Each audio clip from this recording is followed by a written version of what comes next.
Islam has some incredibly odd teachings, and I'm putting that mildly. But every once in a while, we come across a command that's so unbelievably absurd on so many levels. We can only wonder why Muhammad wasn't laughed out of Arabia when he delivered it to his followers. Take, for instance, Muhammad's solution to the following problem. Suppose a man and a woman, who aren't married to each other, need to be alone together for some reason. Perhaps the man is a household servant and the woman's husband goes away on business trips. How are the man and the woman, who aren't married to each other, supposed to avoid having sex? This problem was actually brought to Muhammad, and Allah himself provided the solution. Allah, in his timeless wisdom, revealed in the Quran that in order to prevent any sort of illicit sexual encounter, the woman should breastfeed the grown man 10 times. This will technically make the woman the man's foster mother, so they won't be tempted to have sex. Now, if you're thinking to yourself, 10 breastfeedings, that's too much, don't worry, Allah has got you covered. Even though the Quran is supposedly Allah's eternal word, Allah eventually changed his eternal mind about the need for 10 breastfeedings. 5, it turns out, is quite sufficient. Sahih Muslim, 3598. It was narrated from Amra that she heard Aisha say, when she was mentioning what kind of breastfeeding makes a person a mahram. A mahram is a relative you're not allowed to marry or have sex with. 10 definite breastfeedings were revealed in the Quran, then 5 definite breastfeedings were revealed too. Notice that Aisha says these verses were revealed in the Quran. Let's read another. Sahih Muslim, 3597. It was narrated that Aisha said, among the things that were revealed of the Quran was that 10 definite breastfeedings make a person a mahram.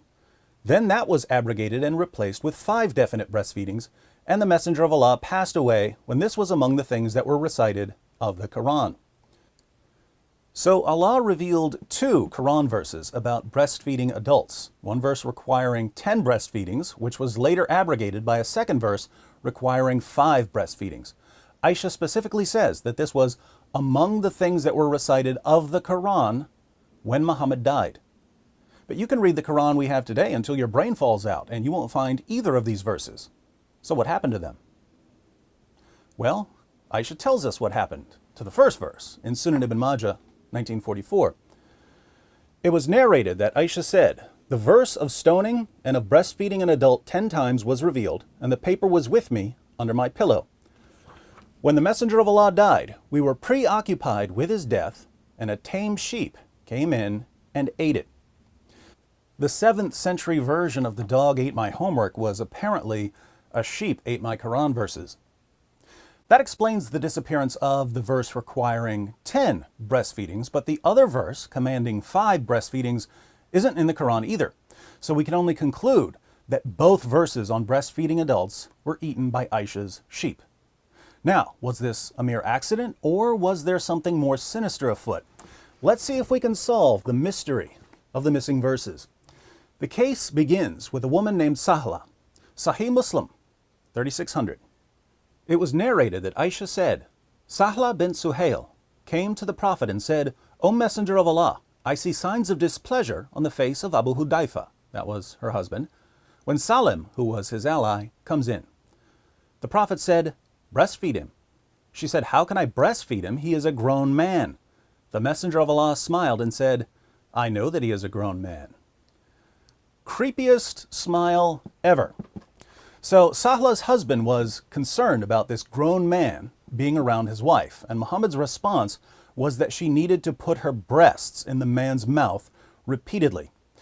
Interestingly, Sahla did exactly what Muhammad and Allah commanded. She put her breasts in Salim's mouth so that he could suck on them over and over again. And this calmed her husband down. Why? Because he trusted Muhammad. Well, Muhammad and Allah say that if I just let this man suck on my wife's breast a bunch of times, I don't need to worry about what they do when I'm gone for the weekend. I feel so much better now that her nipples are in this guy's mouth. Anyone else want to hang out with my wife while I'm out of town? Come on over. Breasts for everyone, Allahu Akbar. For a while at least, Muhammad's wives were on board with Allah's views on breastfeeding adults. When Muhammad's wife Hafsa wanted to spend time with a man, she would send the man to her sister to be breastfed. We read in Malik's Muwatta, chapter 30, section 1, number 8. Hafsa, al-Mu'minin, mother of the believers, sent Asim ibn Abdullah ibn Sa'd to her sister Fatima bint Umar ibn al-Khattab for her to suckle him 10 times so that he could come in to see her. She did it so he used to come in to see her. Hafsa couldn't breastfeed Asim because she didn't have children, so she had her sister breastfeed him 10 times, which transformed him into Hafsa's foster nephew. Eventually, however, most of Muhammad's wives, including Hafsa, became disgruntled over the practice. After retelling the story about Muhammad ordering Abu Hudayfa's wife to breastfeed a grown man, Malik's Muwatta, chapter 30, section 2, number 12, continues with this. Aisha, al-Mu'minin, mother of the believers, took that as a precedent for whatever men she wanted to be able to come to see her. She ordered her sister, Kulthum bint Abi Bakr as-Siddiq, and the daughters of her brother to give milk to whichever men she wanted to be able to come in to see her. The rest of the wives of the Prophet refused to let anyone come into them by such nursing. They said, "No, by Allah, we think that what the Messenger of Allah ordered Sahla bint Suhail to do was only by an indulgence concerning the nursing of Salim alone. No, by Allah, no one will come in upon us by such nursing." We find the same thing in Sahih Muslim 3605, where Muhammad's wife, Salama, declares, "The other wives of the Prophet used to refuse to admit anyone on the basis of that breastfeeding of a grown-up. They said to Aisha, 'By Allah, we think that this is a concession which the Messenger of Allah granted only in the case of Salim. No one will enter upon us or see us on the basis of this type of breastfeeding.'" So Muhammad's wives were claiming that the command to breastfeed adults only applied to Abu Hudayfa's wife in the case of Salim. This explanation obviously doesn't work for 3 reasons. 1, there were 2 Quran verses about breastfeeding adults. Whichever verse was meant for Abu Hudayfa's wife, what was the other verse for? 2, we know that Abu Hudayfa's wife was told to breastfeed Salim 5 times. So the situation with Abu Hudayfa arose after the verse requiring 10 breastfeedings had been abrogated. The verse requiring 10 breastfeedings therefore couldn't have been revealed about Abu Hudayfa's wife. 3, as we've seen, Muhammad's wife Hafsa had her sister breastfeed a man 10 times, which means that this was already being practiced before Abu Hudayfa became concerned about his wife and Salim. So there's no way the commands to breastfeed adults only applied in one specific case, and Muhammad's wives knew this. And yet they used their glaringly false interpretation to reject the practice. Apparently, Muhammad's wives had more common sense than their husband and their God. They realized how silly it was for grown women to put their bare breasts into the mouths of grown men in an attempt to avoid sexual tension. They understood that it was absolutely ludicrous for Aisha to keep sending men to suck on her sisters' and nieces' breasts whenever she wanted to be alone with the men. And surprise, surprise, the verses commanding this practice, a practice Muhammad's wives found revolting, came up missing after he died. Someone conveniently left the Sheepgate open. There are only 2 real possibilities here. Either Aisha remained faithful in her desire to preserve the Quran, and Muhammad's other wives conspired to send hungry sheep into Aisha's house to rid the world of one of history's most ridiculous teachings. Or, since Aisha had the only written copy of the verses, Muhammad's other wives may have eventually persuaded her to destroy them. I favor the latter explanation. While it's clear that Aisha initially approved of Allah's command to breastfeed adults, she was also very young and under the influence of Muhammad. When Muhammad died, Aisha was 18 years old, and by this time she had presumably learned that if a woman wants to avoid sexual tension, it's a good idea to keep her breasts out of men's mouths. But there's another piece of evidence that supports Aisha's involvement in the Sheepgate conspiracy. The sheep didn't just eat the Quran verses on breastfeeding adults. It also ate the Quran verse on stoning adulteresses. Aisha was once accused of adultery, and if Muhammad hadn't received a special revelation proclaiming her innocence, she could have been stoned to death. The accusation of adultery was one of the reasons she became so careful about having her sister and nieces help her follow the breastfeeding rule. She was trying to protect herself. We don't need Sherlock Holmes to uncover Aisha's fear of the verse of stoning. And her sheep ate the only copy. Coincidence? No. Conspiracy. The verses on breastfeeding an adult, along with the verse of stoning, fell victim to one of history's least common means of malice: death by sheep. For you Muslims who are watching, here are 10 takeaways. First, Muhammad's wives knew more about human nature than Allah did.